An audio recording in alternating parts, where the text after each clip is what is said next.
সাম্য ও সমতায় দেশ গড়বে সমবায় এই প্রতিপাদ্যে পালিত হল ৫৪তম জাতীয় সমবায় দিবস। এ উপলক্ষে রাজধানীর আগারগাঁয়ে সমবায় অধিদপ্তরে আয়োজন করা হয় আলোচনা সভার। এ সময় সমবায়ের মাধ্যমে অর্থনৈতিক ও সামাজিক সাফল্যের গল্প তুলে ধরেন উদ্যোক্তারা। আয়মূলক প্রকল্প গ্রহণে, জ্ঞান বৃদ্ধি, উৎপাদনের পূর্বে বাজার ব্যবস্থা নিশ্চিতকরণ এসব বিষয়ে অন্বেষা বহুমুখী সমবায় সমিতির সদস্যদের প্রশিক্ষণ দিয়ে থাকে। আমাদের হাউজিং প্রকল্পের মাধ্যমে ঢাকা ও গাজীপুর জেলায় ৯৬টি প্লট দিয়ে সদস্যদের আবাসনের ব্যবস্থা করেছি।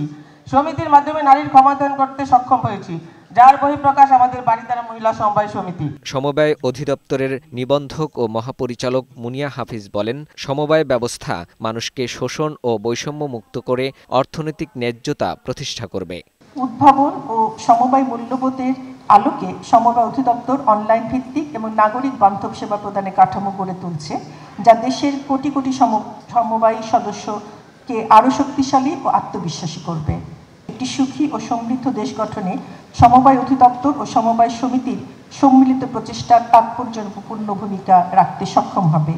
এ সময় পল্লী উন্নয়ন ও সমবায় সচিব মোহাম্মদ ইসমাইল হোসেন জানান, সুবিধাবঞ্চিত মানুষের জীবনমান উন্নয়ন, দক্ষ জনশক্তি তৈরি ও অর্থনৈতিক উন্নয়ন ত্বরান্বিত করতে হবে। সমবায়ের মাধ্যমে শোষণ ও বৈষম্যহীন এবং সুখী সমৃদ্ধ দেশ গড়া সম্ভব, তবে এজন্য প্রয়োজন ঐক্যবদ্ধ প্রচেষ্টা। সমবায়ের যে কার্যক্রমটা শুধু অর্থনৈতিক প্রক্রিয়ার মাধ্যমে আমার সীমাবদ্ধ থাকতে চাচ্ছি না।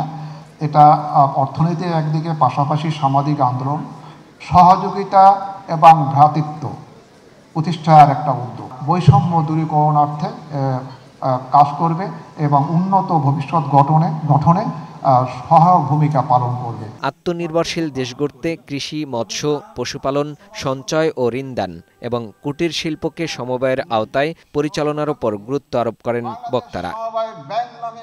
ফাহিম মুনাইম, বৈশাখী সংবাদ, ঢাকা।